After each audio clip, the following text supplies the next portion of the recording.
Claro. La clase pasada, bueno, no tuvimos por el feriado, y la anterior me di cuenta hoy que no la había subido a YouTube, para mí estaba subida, no lo hice en el momento, entonces después me olvidé, la verdad es esa. Así que ahora subí la primera parte, pero faltan 2 partecitas más de la clase pasada en YouTube. Bueno. Pero cuando tenga el link de toda la clase se los paso. Eso por un lado.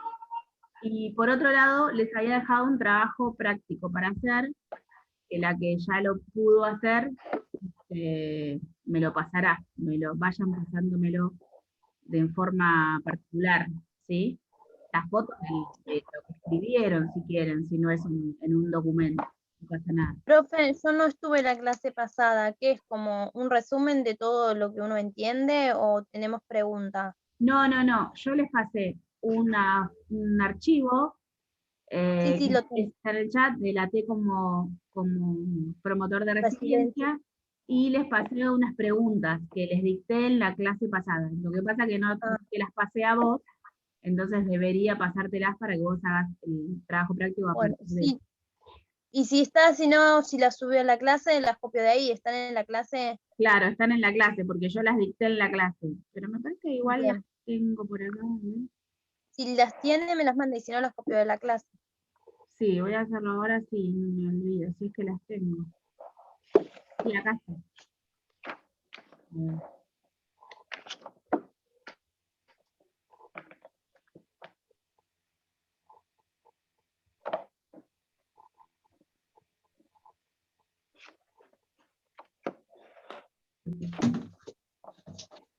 Fíjense ustedes si las tienen, Rosalía o Barbie, si las que acabo de pasar son las mismas que las de ustedes, me parece. A ver.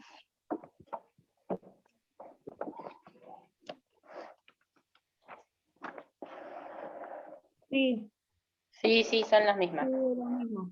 Bueno, ahí están las preguntas, María.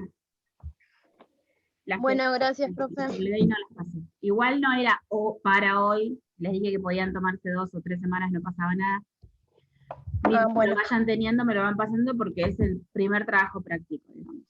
La clase pasada quedamos en mediación cognitiva, en el libro, página 40, 40 o estoy delirando. Sí, página 40.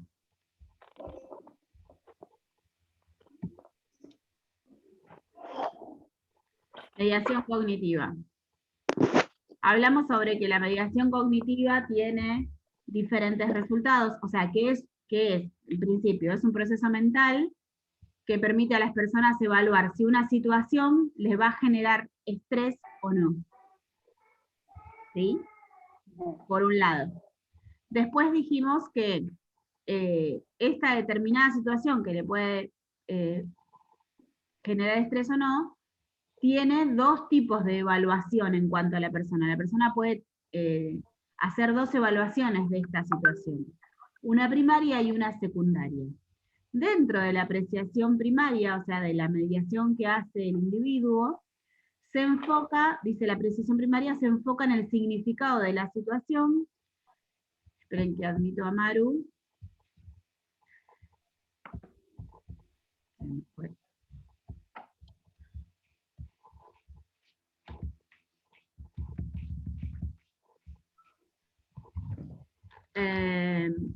Se enfoca en el significado de la situación, la cual comienza cuando se experimentan algunos sentimientos molestos y que puede tener 3 resultados. Que sea irrelevante para la persona, pues el sujeto reconoce que estos síntomas son pasajeros; que sea buena, si se interpreta como la señal de que se espera algo bueno; o que sea estresante, si es que se asocian tales síntomas con el inicio de una enfermedad grave. Esto puede ser hablando de alguna enfermedad o de una situación X de la vida cotidiana. Entonces, lo vuelvo a poner en ejemplo, como lo ejemplifiqué el otro día, para María, que no estaba. La apreciación cognitiva o la mediación cognitiva tiene que ver con que es un proceso que hace el individuo, que es mental, donde va a evaluar si una situación o si un síntoma, un posible síntoma de una enfermedad, le va a producir estrés. Hola, profe. Hola, ¿cómo están? Bien. Ah, María, ¿cómo están? Hola, Maru. Hola, María. Hola. ¿Qué tal? Bueno, empezamos recién igual, estoy como haciendo un repasito de lo último que vimos. Bueno, genial. Dentro de esta mediación cognitiva, nosotros entonces podemos hacer dos tipos de evaluación, la primaria y la secundaria. Dentro de la primaria, dijimos, se pueden experimentar tres resultados distintos. Que sea irrelevante, que sea buena o que sea estresante. Y yo lo puse en un ejemplo. Si el día de mañana o hoy a la noche me llama mi supervisora y me dice, mirá, Mariel, no te vamos a necesitar más en las aulas que des clases, en el instituto. Yo tengo que hacer una mediación cognitiva de esta situación, si me va a producir estrés el saber que me quedo sin trabajo o no. Ahora, esta mediación cognitiva que yo hago puede tener tres resultados en una primera parte, ¿sí? Primeramente. Que sea irrelevante, yo, bueno, no importa, me quedo sin trabajo en el instituto, pero total yo tengo otros trabajos que hago. Eso sería que sea irrelevante. Que sea bueno para mí, podría yo decir, bueno, mejor, porque la verdad estaba cansada de las clases y ya no me daba el tiempo y mejor que este trabajo se terminó. O que sea estresante yo poder pensar, decir, uy, ¿ahora qué voy a hacer? Que me quedé sin trabajo, ¿cómo voy a llegar a fin de mes? ¿Cómo voy a pagar las cuentas? ¿De qué voy a vivir? Etcétera, etcétera. ¿Se entiende? En ejemplo, ¿cómo es? Sí. ¿Sí, María, más o menos me seguís? Sí, sí, sí. Bien. Sí, sí, te entiendo, Sí, entiendo. Después dice, Sí, entiendo. esto puede ser tanto para una situación así, de la vida cotidiana, como una pérdida de trabajo, como algún síntoma, alguna enfermedad. Yo puedo decir, o una persona puede decir, uy, me duele la cabeza y perdí el gusto, y estoy con mucho moco. Entonces la persona puede decir, bueno, seguramente tiene que ver con que como cambió el clima, me estoy engripando, y cuando las personas se engripan, tienen una gripe común, también pierden el gusto. ¿Sí? Entonces es irrelevante, no le doy importancia a esta situación que me está pasando. Ahora, también puedo decir, bueno, mejor, porque si me enfermo de gripe, estoy en mi casa ahora, o sí, capaz tengo COVID, pero mejor que estoy en casa, total, ya estoy vacunada, supuestamente, supónganse, estoy vacunada, entonces me va a agarrar leve, no va a pasar nada. O puede decir una persona, uy, perdí el gusto y estoy con mucho moco y me duele la cabeza, ay, seguro tengo COVID y ahora qué voy a hacer y me puedo morir. Entonces, es según la mediación cognitiva, el proceso mental que hace el individuo ante una situación. Siempre es así. ¿Esto va a ser estresante para mí o no? Siempre tiene que ver con la actitud del individuo. ¿Se entiende? Lo que nosotros decíamos la clase pasada, lo que yo les decía es que la mayoría de las veces, generalmente, trabajamos con personas, los pacientes, que no tienen una mediación cognitiva muy desarrollada. Entonces todos se lo toman a la tremenda. Cualquier situación, por pequeña que sea, los va a desbordar. Por eso es que necesitan un acompañante, ¿sí? En principio. Entonces tenemos que saber cuáles son los diferentes resultados de una mediación cognitiva y de qué se trata la mediación cognitiva, justamente para ayudar al paciente a elaborar una mediación cognitiva que sea favorable para él y que no dé como resultado un estrés. ¿Hasta acá me siguen? Sí, como buscarle el lado positivo a las cosas, sería. Claro, Sí. tomar una buena actitud, ¿sí? Hacer ese proceso mental que hacemos todos ante una situación determinada, pero buscarle el lado positivo, ¿sí? Como decimos. Luego dice, además, estoy por acá, además un suceso valorado como estresante puede observarse a la luz de tres posibilidades. El daño o pérdida, donde la persona se preocupa por la cantidad del daño causado. La amenaza, que consiste en concentrarse en el daño que será causado en el futuro. Y el reto, que significa la oportunidad de desarrollar nuevos recursos. Y vuelvo a el ejemplo anterior, como lo hice la clase pasada. Si yo me llaman y me dicen que no me dan más trabajo desde el instituto, yo puedo decir, uy, ¿ahora qué voy a hacer? Me quedé sin trabajo. Es estresante, voy a tomar esa posibilidad de estresante. Ahora, puedo valorarlo con 3 posibilidades. Digo, ay, me quedé sin trabajo, perdí el trabajo, bueno, y me quedo con todo ese daño que produce la pérdida del trabajo. La amenaza, puedo pensar también en que consiste en concentrarse en el daño que será causado. Entonces digo, ¿y ahora cómo voy a hacer para llegar a fin de mes, para pagar las cuentas, para poder comer todo el mes, porque no tengo este trabajo? Y si no, eso sería la amenaza, y si no, concentrarse en un reto, y decir, bueno, no tengo este trabajo, pero voy a hacer otra cosa. No sé, voy a empezar un emprendimiento.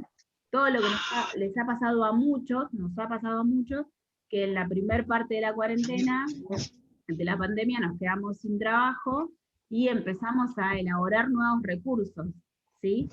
Muchas personas empezaron a hacer nuevos negocios porque su negocio de bases tenía que estar cerrado, por ejemplo.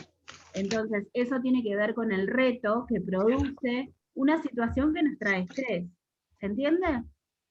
Sí. Bien.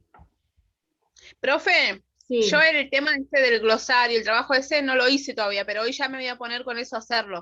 Ok, sí, yo lo pasé Porque ahora las preguntas. ¿viste? Porque estoy terminando fines, ¿viste? Y se me complica, también tengo un montón de grupos y demás. Está bien, igual no hay problema, no hay apuro.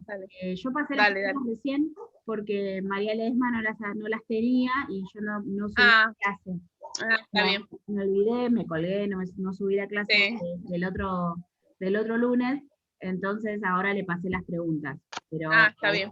Igualmente recién empecé a subir la clase, así que faltan 2 partecitas y ya va a estar en YouTube también.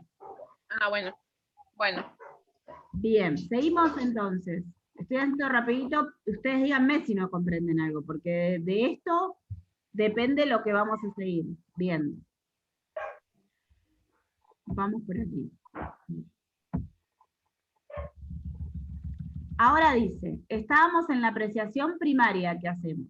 Ahora, en la evaluación secundaria, en la apreciación secundaria, dice, se refiere a... ¿Qué página está, profe? Página 41.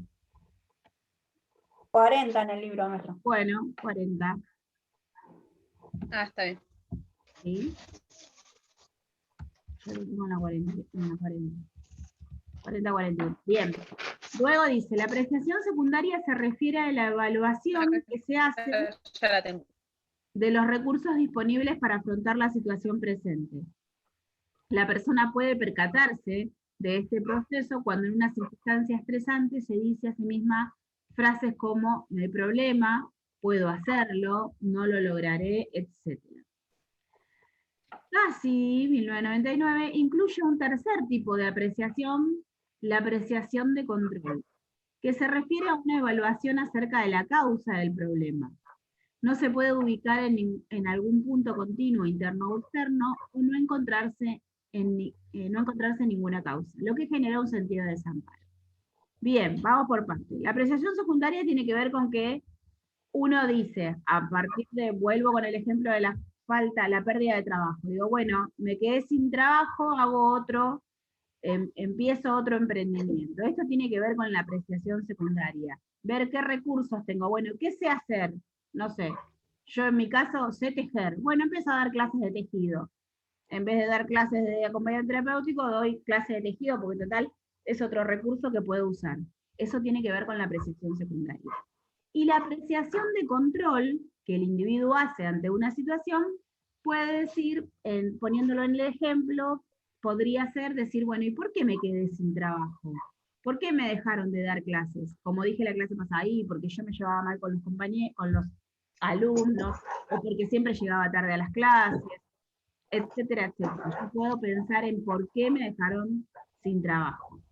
Y si no llego, también dice, si no llego a encontrar el por qué perdí el trabajo, genera una situación de desamparo. Digo, ¿qué habrá pasado? ¿Por qué me quedé sin trabajo yo? Si las clases siguen y demás.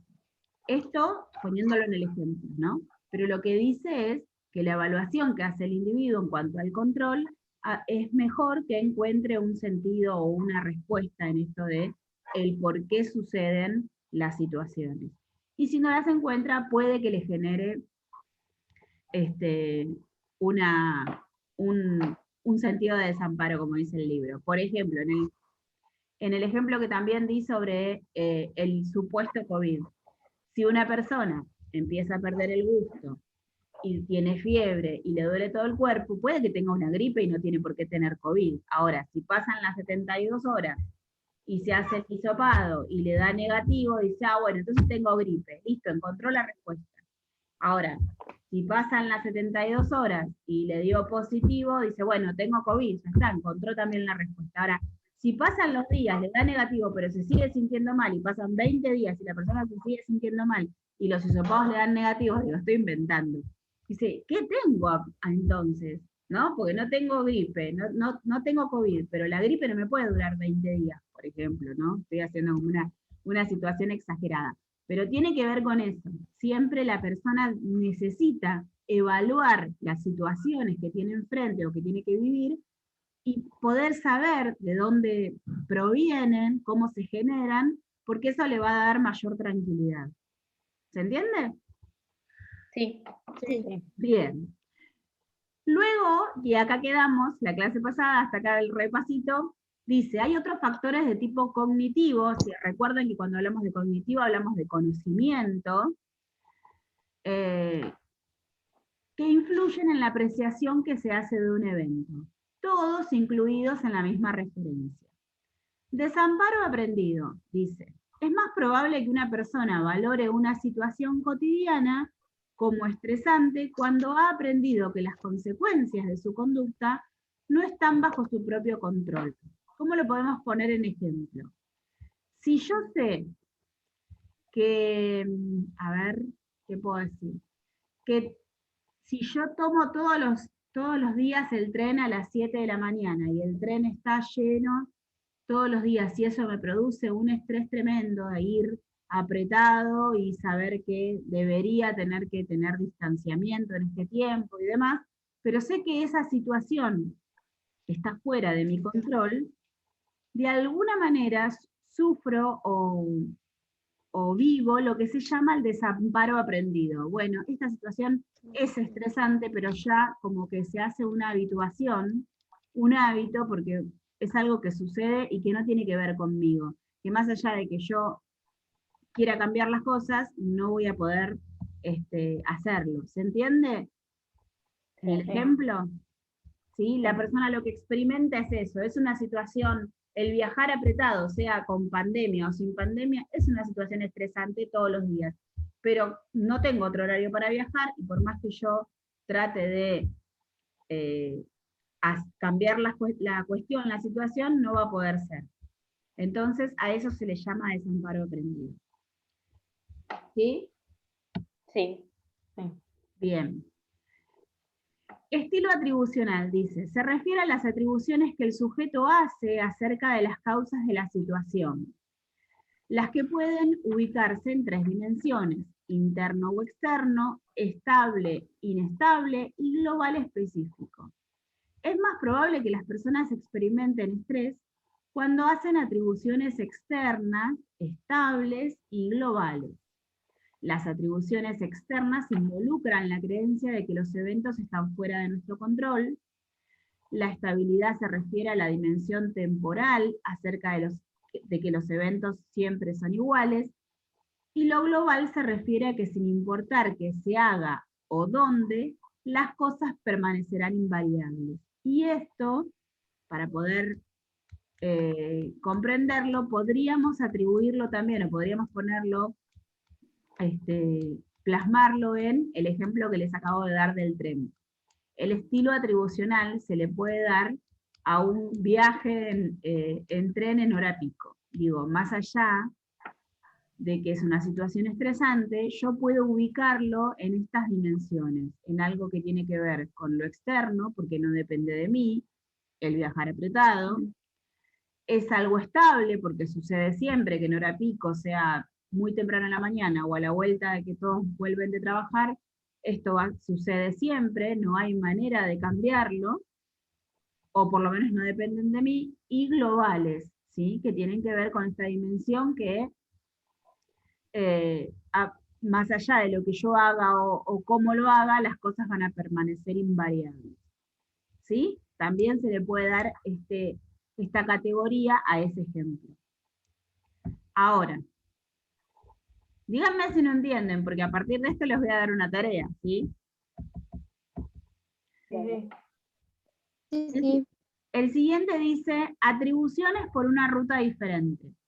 Se ha propuesto que, pese a que se atribuyan causas externas o internas a las situaciones, es probable que la persona experimente estrés en cualquier caso debido a que percibe la circunstancia como poco controlable. Entonces, volviendo al tema del trabajo, yo puedo decir, es externo, la causa por la que yo perdí el trabajo es externo porque en realidad, no sé, en el trabajo no me querían, mis compañeros me hacían la vida imposible. O es interno, o por más que yo encuentre la causa internamente y decir, no, la culpa fue mía porque yo llegaba tarde al trabajo, la cuestión es que la pérdida de trabajo me produce igual un tremendo estrés, porque esta situación ya no la puedo controlar, ya está, lo perdí el trabajo. ¿Sí? Esperen que invito a María Zavala, que se ve que se le había perdido la conexión. Entonces, las atribuciones por una ruta diferente, sea externo o sea interno, la cuestión de la causa que yo encuentre, igual me producen estrés porque no puedo controlarlo. ¿Bien? ¿Se entiende? Sí, sí, a mí se me había cortado recién y tuve que volver a entrar. Sí. Sí. Me di cuenta. Bien. Locus de control, dice. El autor retoma el concepto de Rother, que propuso en 1966 para distinguir entre las percepciones de que la conducta está bajo nuestro propio control, o de que se debe a la suerte, o que está bajo el control de otros. La hipótesis sostiene que en los seres humanos existe una necesidad de dominar y controlar su alrededor. Este sentido de control personal es lo que minimiza los efectos de una situación demandante en el individuo. Entonces, yo digo, bueno, hay una situación que me produce estrés. A ver, déjenme pensar un ejemplo. Para no irnos muy lejos de los ejemplos que tuvimos. En lo laboral me produce mucho estrés que cuando estoy dando clases, los administrativos entren y salgan del aula. Entonces lo que hago en esto de el locus de control es tratar de controlar esta situación y hablar con uno y con otro para que mientras yo estoy dando clases no entre y salga gente del aula. Digo, se me ocurre cualquier cosa, ¿no? Entonces, cuanto más siento yo que tengo bajo el control eso, menos efectos estresantes me va a producir la situación. De eso se trata el locus de control. ¿Se entiende? Sí, sí. Bien. Sigo adelante entonces. Optimismo y pesimismo, dice, se refiere al carácter favorable o desfavorable que la persona atribuye a las circunstancias. A quienes están en el primer caso les va mejor en las situaciones estresantes que a los del segundo. El pesimista ve su mundo como fuera de su control y lo que le sucede lo atribuye a las circunstancias o la mala suerte.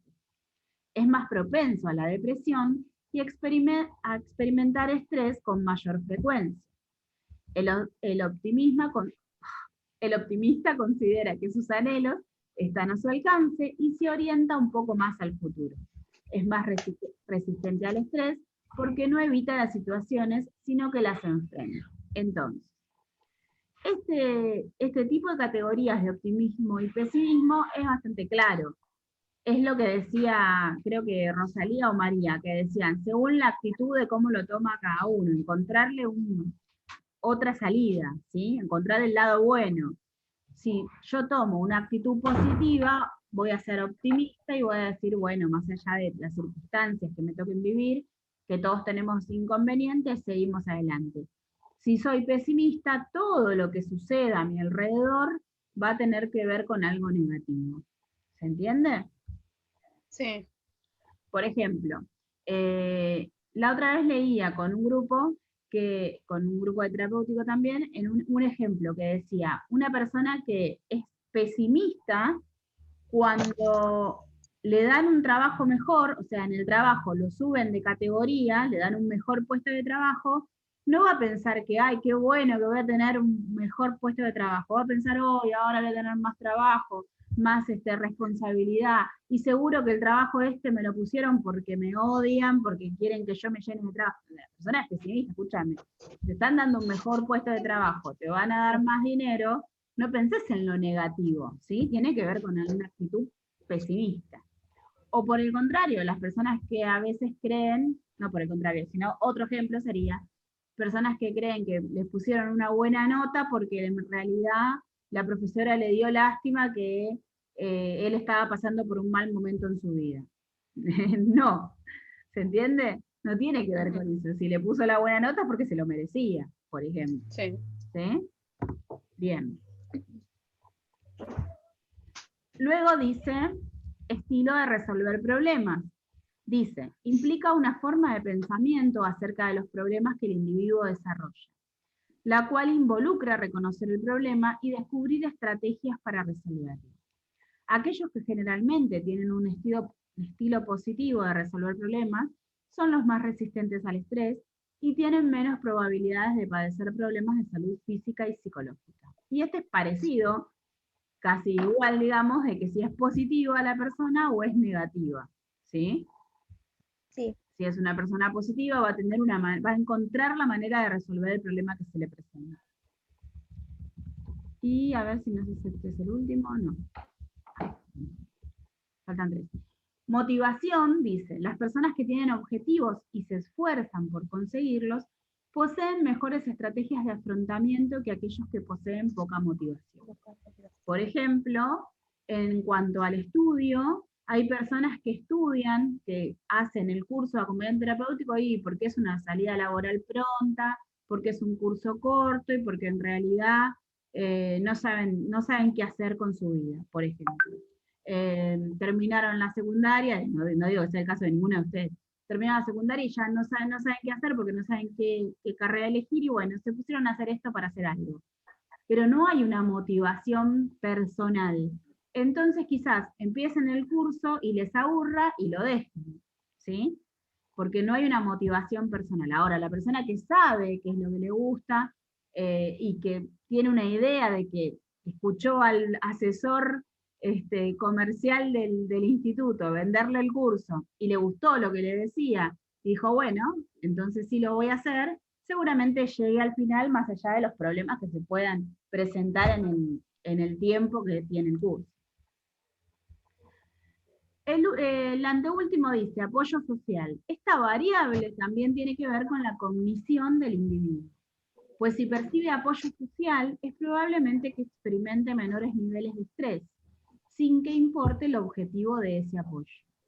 Por ejemplo, la persona que, como yo, en el caso que les di el ejemplo, me quedo sin trabajo, si en mi entorno más próximo, mi familia, todos me dicen, bueno, quédate tranquila, que ya vas a encontrar otra cosa, y no sé, y mi mamá dice, bueno, yo podría hacer esto tal cosa mientras, y mis hijas dicen, no, yo mientras tanto te puedo ayudar de esta manera y demás, encuentro apoyo en mi entorno, o en lo social, podría ser, entonces seguramente voy a experimentar menos estrés que si me encuentro sola, ¿sí? Para afrontar tal situación. Y el último, reactividad emocional. Propone que las emociones a experimentar se relacionan con el tipo de información contenida en la memoria y que eso marcará entonces los niveles de vulnerabilidad y o resistencia al estrés. Tiene que ver con qué? Con que si yo ya esta situación la viví y pude salir de una situación parecida, voy a reactivarme emocionalmente, voy a recordar que yo salí de esta situación y entonces puedo resistir al estrés que me puede provocar en este momento. ¿Se entiende? Ahora, si yo Sí. digo, esto nunca lo viví y es nuevo, es la primera vez que pierdo el trabajo y entonces seguramente esta situación me va a someter al estrés. ¿Está bien? Sí. Bueno, traté de ponerles un ejemplo en cada caso. Me fueron diciendo que lo entendían. Nos quedan 6 minutos y se va a cortar.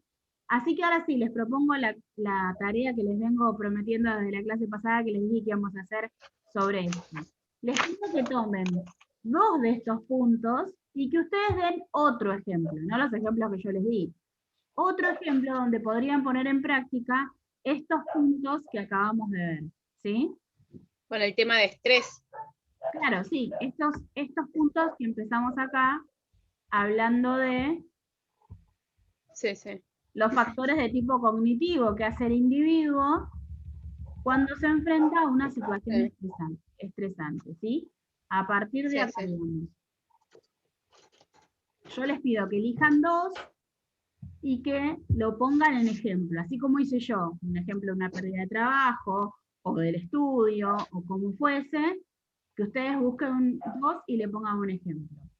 Y a ver qué hora es. En la computadora. Son 3 menos cuarto. 3 y cuarto, 3 y 20, nos volvemos a unir, yo les aviso por WhatsApp y exponemos lo que hicieron. ¿Está bien? Bueno, Bueno. dale. Listo, chicas. Sí. Cualquier cosa me hablan por el grupo.